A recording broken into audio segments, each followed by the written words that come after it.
What's going on, guys? Welcome back to episode 11, if I'm not mistaken. Yes, sir. Yes, sir. So, funnily enough, this episode's actually been in the works for quite some time now. And, well, before we get into it, let's just introduce each other. I'm Brian, of course, and to my left is Leo. Far left over there is Tony. Tell me what you're wearing on your feet, Tony. Wearing the same things I always wear. Reimagine threes. I got on the Flash Flood fucking off-white boots, a.k.a. the Terras. The Terra Nova. It's not Nova. Oh, whoops. Well, I got on the Samba, as usual. It's turned into my beater. And, well, today's it's a bit of a special episode because we actually do have a guest. She's right here with us, actually, right behind both Leo and Tony. You might know her as international superstar model. Seen her in ad campaigns all around the world. The one and only Kate Moss. Tony's actually got the shirt on too. Welcome, Kate. Welcome. But why are we discussing this today, Tony? It's a story that I've been holding in for about 5 or 6 years now. A lot of pain behind it, but I think it's finally time to Let the cat out of the bag? That's correct. Or the box in this case. Oh, yeah. So in front of us, actually, we have a couple boxes of. Well, we're gonna get into it, but how did this even come about? You know, obviously, the shirt that you have on is something that, you know, it's almost like if you know, you know. Released back in 2004. He's actually wearing the Supreme 10th anniversary tee. When I was told about this episode at first, I genuinely thought we were talking about the 2012 ad tee, which I think is pretty normal for someone my age, just because in 2004 I was 3 years old. So I had no knowledge of what Supreme could have been. Jesus Christ. But anyway, way before 2012, Kate Moss and her relationship with Supreme started back in 2004. So, what do you have to tell us about this tee? So, a little background about this tee. I believe that the graphic itself is from a Calvin Klein ad from 1994, if I'm not mistaken. Right. So basically, Supreme came about. They were a skateboard brand. They basically plastered the sticker all around the ads in New York. You know, the bus stops, subways, wherever they could find this ad.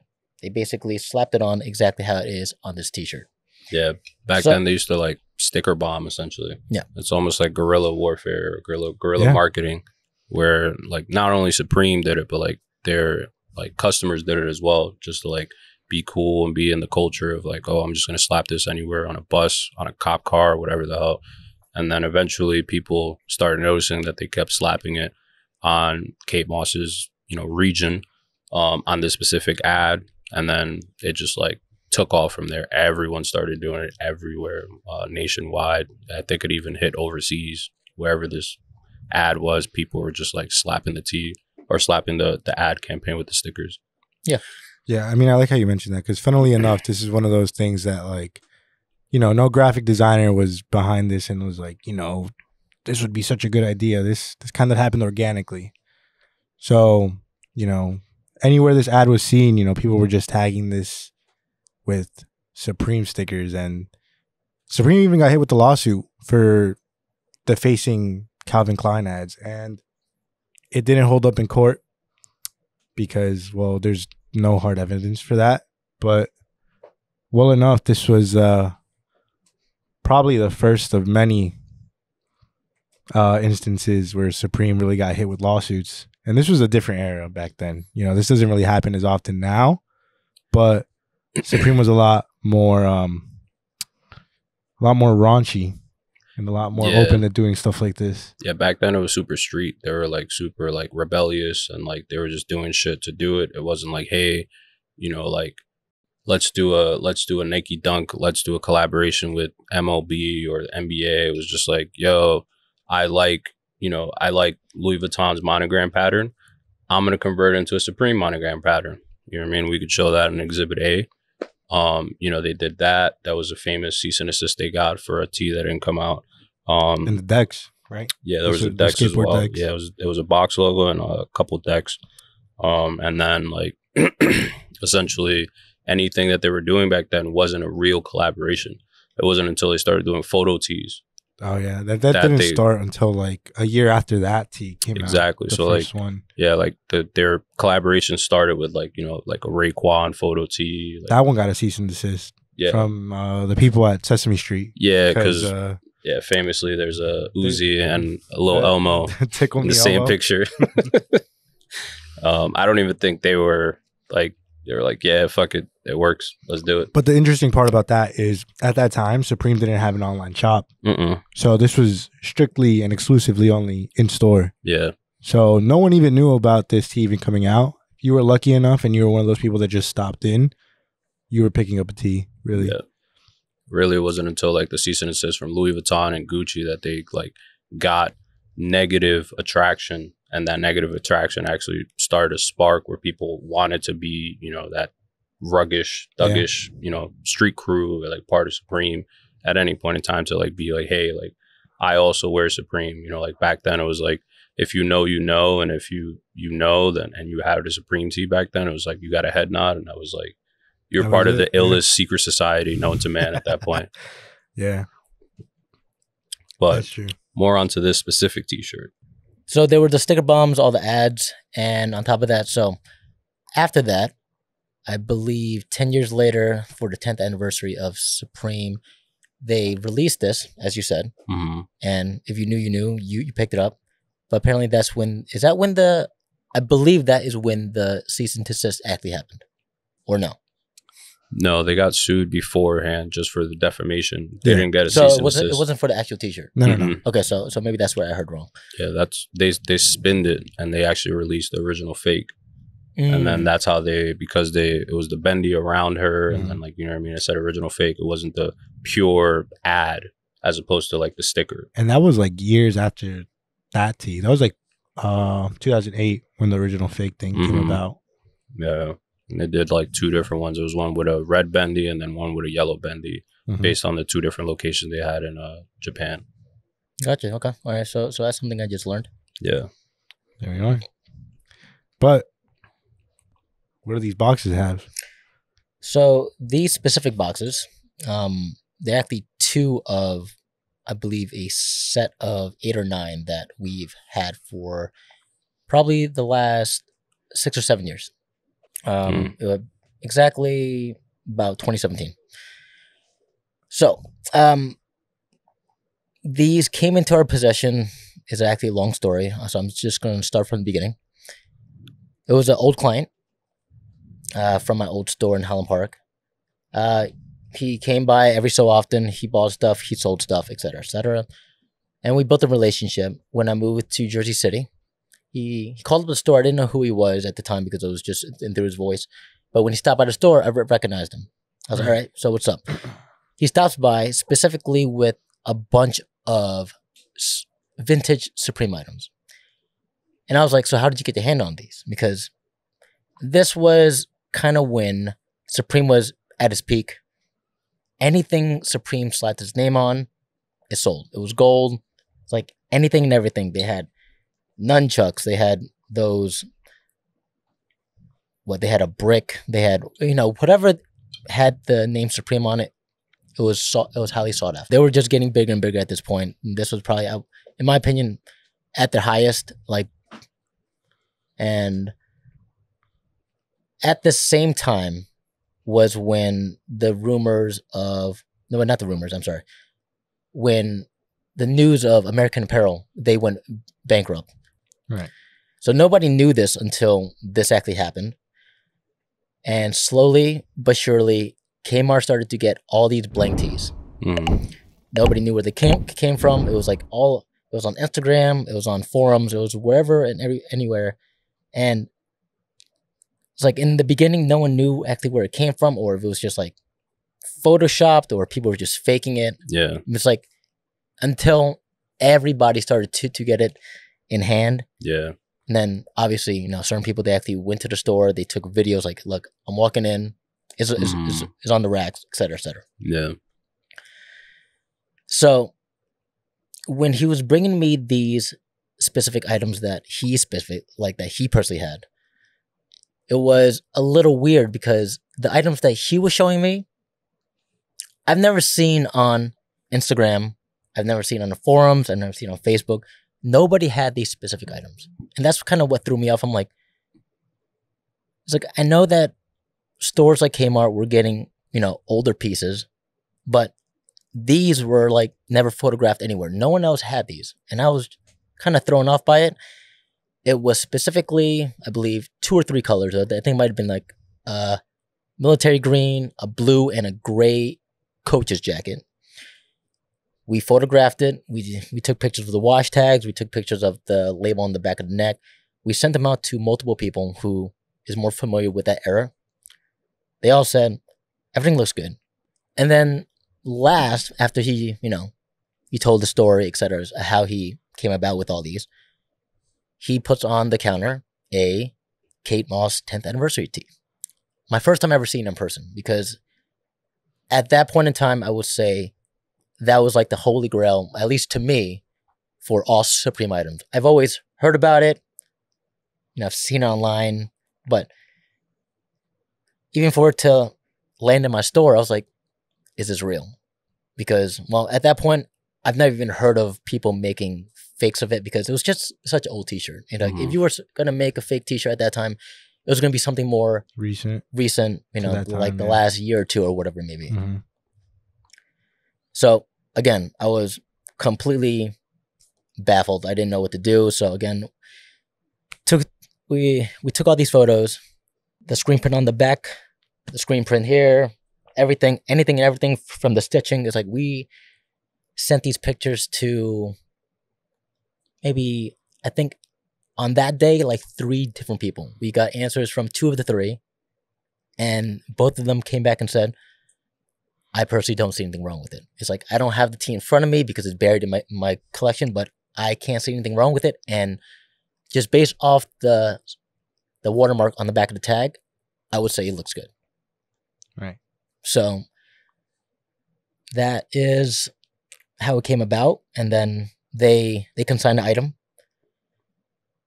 We posted the item on social media just to see what type of traction we'll get. We got a much larger amount of engagement than we thought we would. So basically we called back the individual, says, I think that we could maybe move these for you.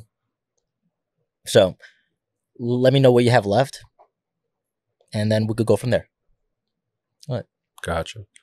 And then how long was it until they like came back and told you like, oh, hey, this is what I actually have?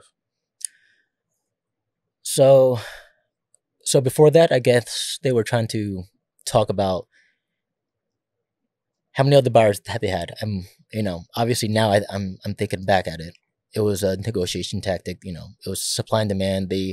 Whoever wanted these shirts, you know, I'm gonna tell everyone. They wanted to make it seem like yes, they like, were it was very demand. sought after. Right. It's like all these other stores want it, et cetera, et cetera. It's like, obviously at the end of the day, that made me want it more, so it worked on me.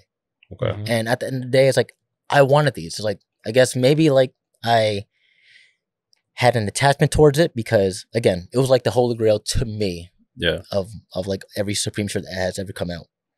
And it worked. The other store, was gonna remain nameless. But they sent me a video of one of the owners checking out all the shirts with the multitude of boxes all over the place. And this store was, in my opinion at the time, very knowledgeable in this realm. So if they bought it and they posted it, because even before we got it in hand, we saw them post it on social media also. So I was like, you know, they bought it. It looks exactly the same. Now I want it. Mm-hmm. I never knew exactly how many they bought, but whatever they didn't take, I took almost everything else. But that's the authentication process for you, really. Yeah, it's that's what it comes down to yeah. sometimes. So at any point, like when they brought you the 1T, did they ever like specify like, hey, like, you know, this is where I sourced it from? Because I know you said that they were like pretty much like a reputable Supreme source for you at that time. Yeah. But like at the end of the day, like No. Well, these people never sold me Supreme. okay. It's like they sold me, you know, like sneakers. Okay. Sneakers, other apparel. It's like it wasn't Supreme specifically. But before the Kate Moss tee, they came forward with a bunch of blanks that hadn't been seen before. Yeah. So right? basically, it told me a story. It's like they said that they found they knew someone who found a warehouse.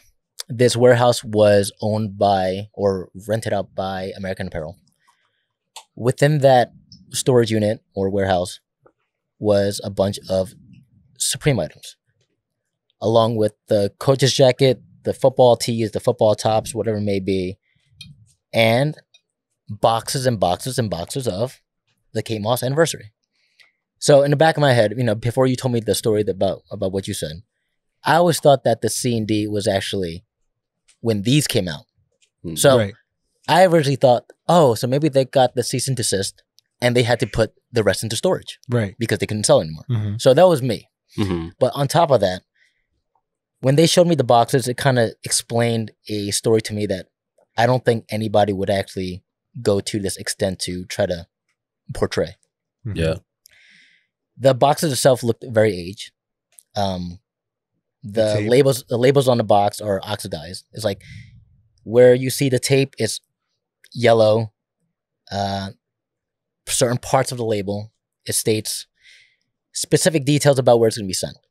At that point in time, there were only 2 stores for Supreme, or there was 4, or there were 4 stores for Supreme, But mainly 3 of them were in Japan. but in 2 locations. Yeah. So Right. Japan and New York. Exactly. As you can see, so I'm hoping that a picture's going to pop up here. It's going to say Company Supreme New York. Another picture's going to pop up here and says Company Supreme Japan. Yeah.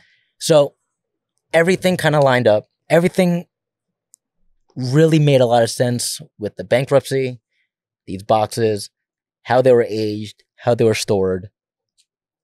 It's like I personally couldn't see anybody trying to make up this story. So I think just what was in front of me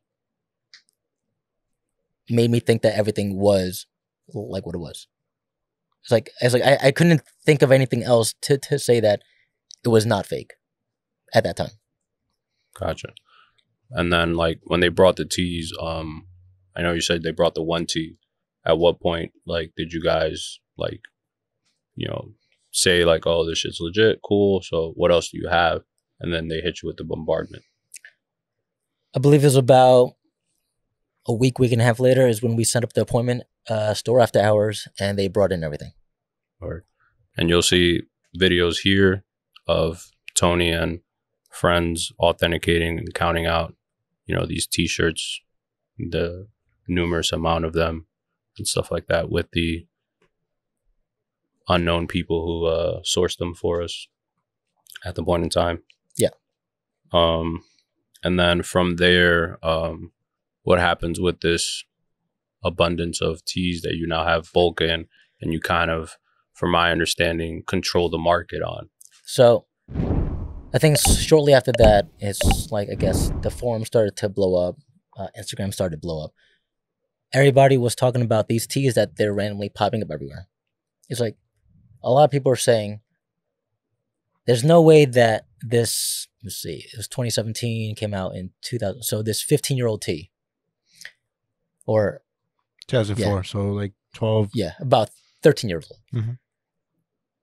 Is going to be this white after 13 years. It's like, it's immaculate. It's been stuffed in a box. You know, I don't know how the storage unit was because, you know, to me, that also kind of came into play. But when you see what's in front of me, it just tells a different story. It's like, I don't know why it's so white. It's like maybe the whole warehouse was temperature controlled. I have no idea. That's pretty likely, you know. Yeah, obviously, it's like very likely for assuming that these shirts were supposed to go out at some point in time, it's very likely.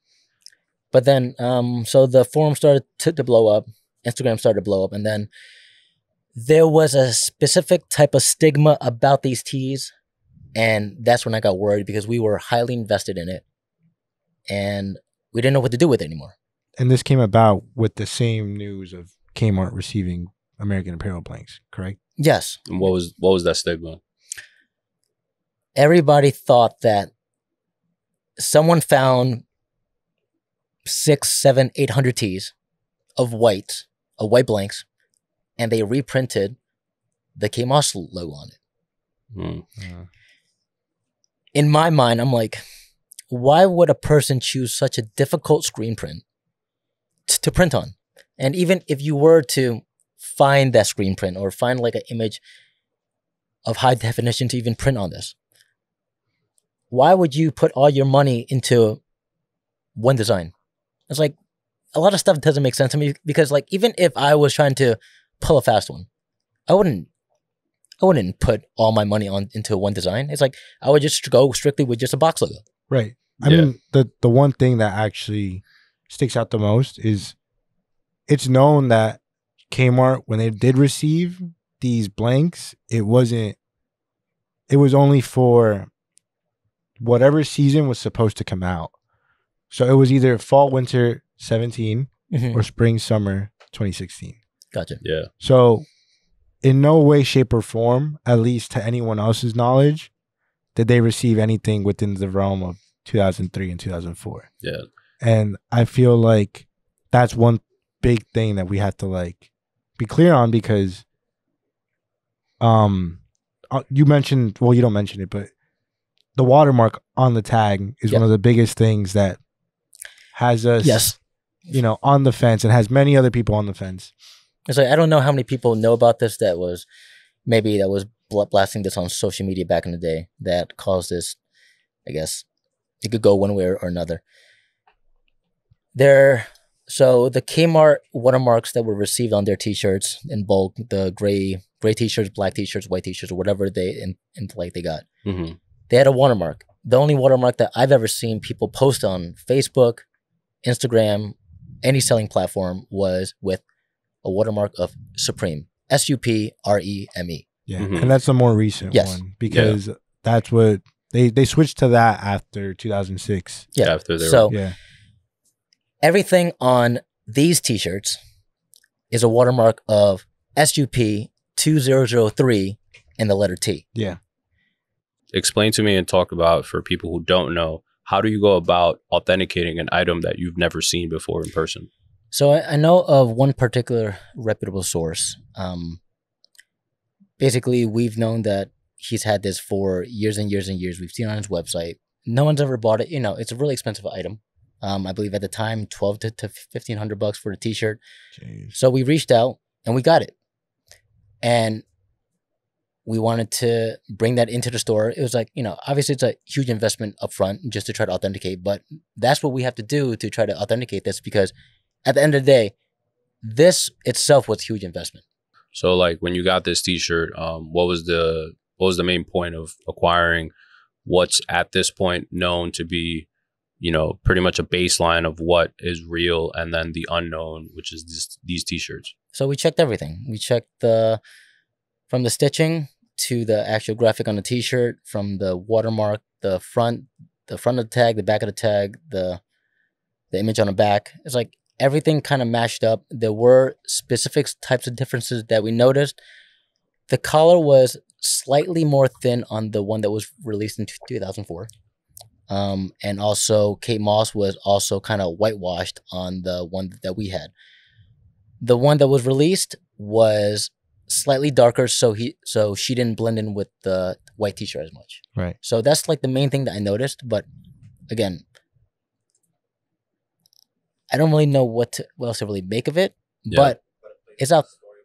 But it plays a big story about how everything came about. Like, yeah. This may have just been stored away. Mm-hmm. Again, American Apparel just went out of business.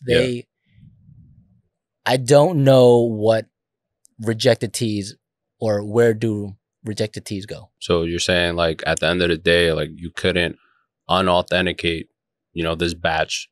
But at the end of the day, you know that the released t-shirt and this batch had differences, but many similarities. That's to correct. the point where it could be said, or it can be, you know, whatever, authentic, interpreted as maybe this was a rejected pair or rejected batch. It's like, in my opinion, I think it might have been rejected because K Moss was too light on the shirt.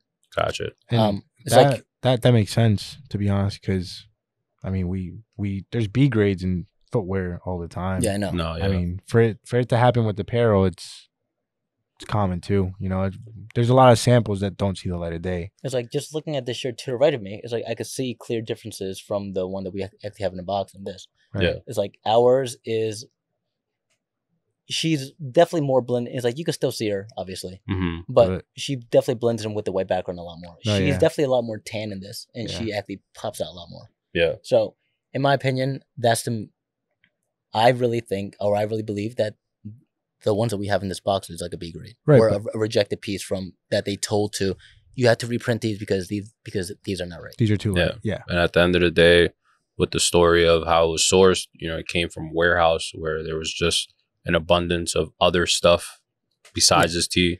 You know what I mean?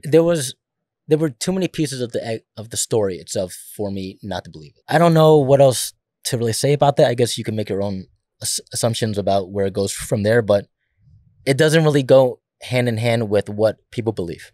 Yeah. On top of that, we have a legitimate t-shirt from a very good source.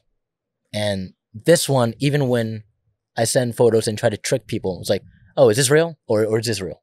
They always go with that one's real because that's the one that came out. Right. That also has SUP 2003 and the letter T.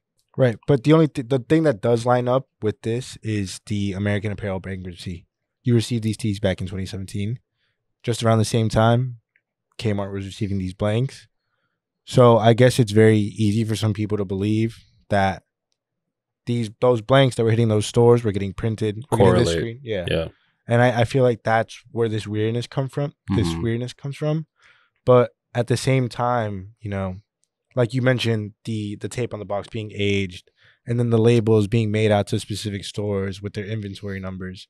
You know, that's, like you said, this is a lot for someone to just make up and sort of just stick with this story for God knows how long. It's like, I get it. It's like, you know, if an influencer talks about it, you know, it's going to sway one way because, you know, they're the law. Yes. At that point. Yes. Yeah. It's because, you know, everything revolves around like social media at that point. I get it. But if you see what I see, and again, please put like the photos up here. No, we'll definitely include pictures so you could judge for yourself. It's like everything's up for interpretation because we've had these for 5 years and we refused to sell it. This is by far the biggest loss I've ever taken. And I dealt with it. It's like we were so unsure of it, even though it was a 6-figure loss. That's a college education. That's a really, really nice car. That's a huge down payment on a house. Yeah. Even in this day and age.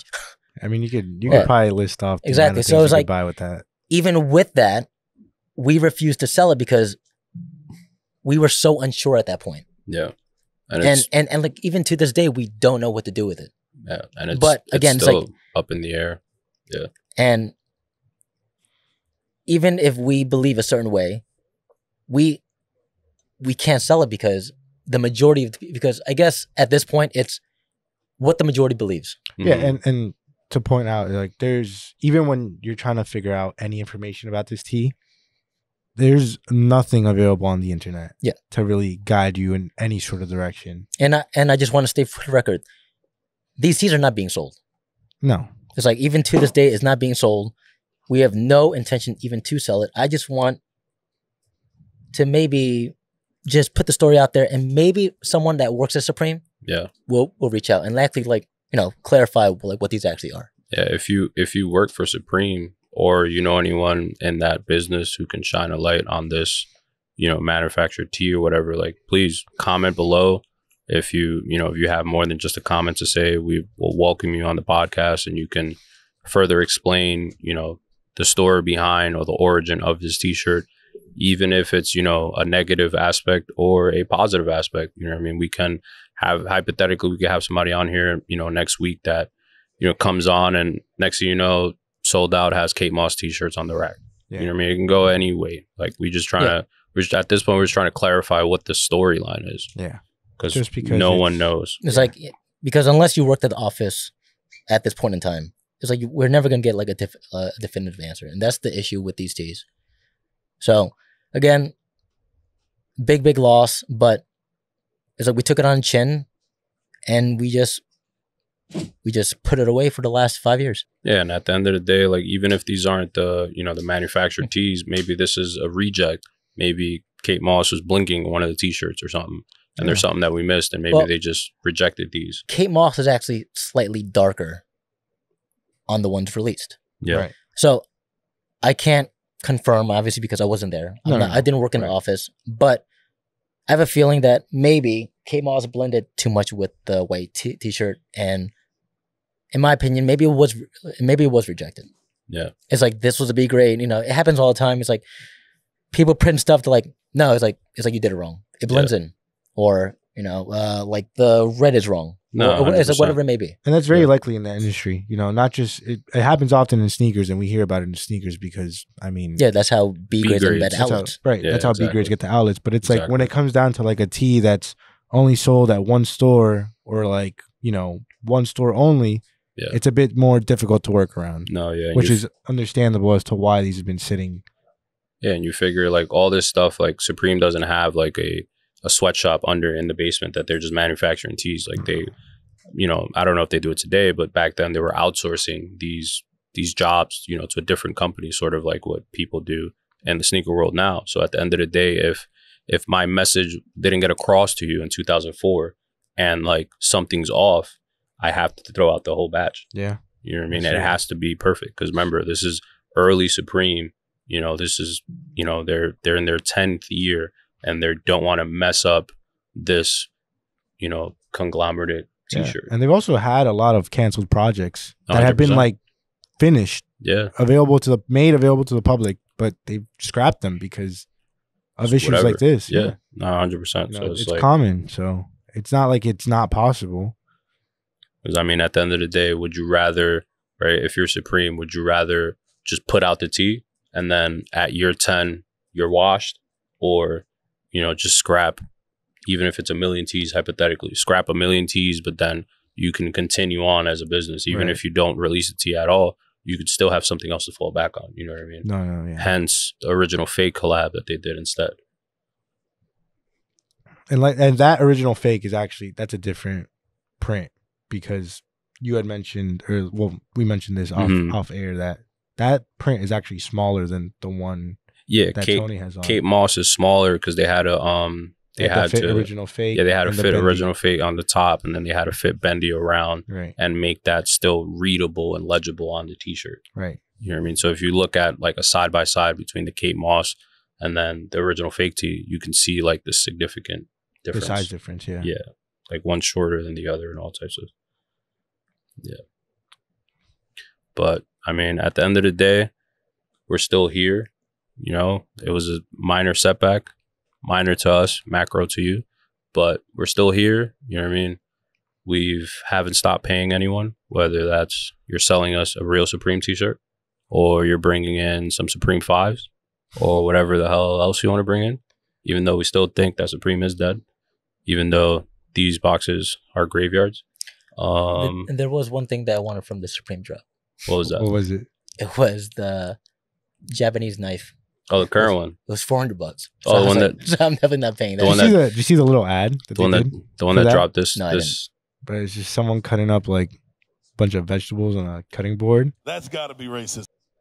How's that? It was a Japanese sword. I don't know. No. I didn't see it. I saw it. I was like, oh, this is $400. I'm like, so obviously the first thing I did was, how much is this really? Yeah. Without Supreme on it. So it was $350. Well, knife sets could get pretty expensive. No, this is one knife. No, I have a. Oh, this is a one singular knife? No, it's a knife. Yeah, it's one knife. It's one. It's because I bought like Japanese blades before. And it cuts like butter. But, you know, that's, I don't know, it's just like a. a stupid hobby, How do but you it's get not really a those- hobby. How do you get Yeah. those sharpened? Do you have to like send them back or like? Nah, can you just use do a that on your little own? sharpener. I'm afraid to use it because it's so sharp. I only use it when I cook steak. Like literally, I cook steak, I Oh. cut it, I wash it, I put it away. Yeah, I get Word. that. I get that. Damn.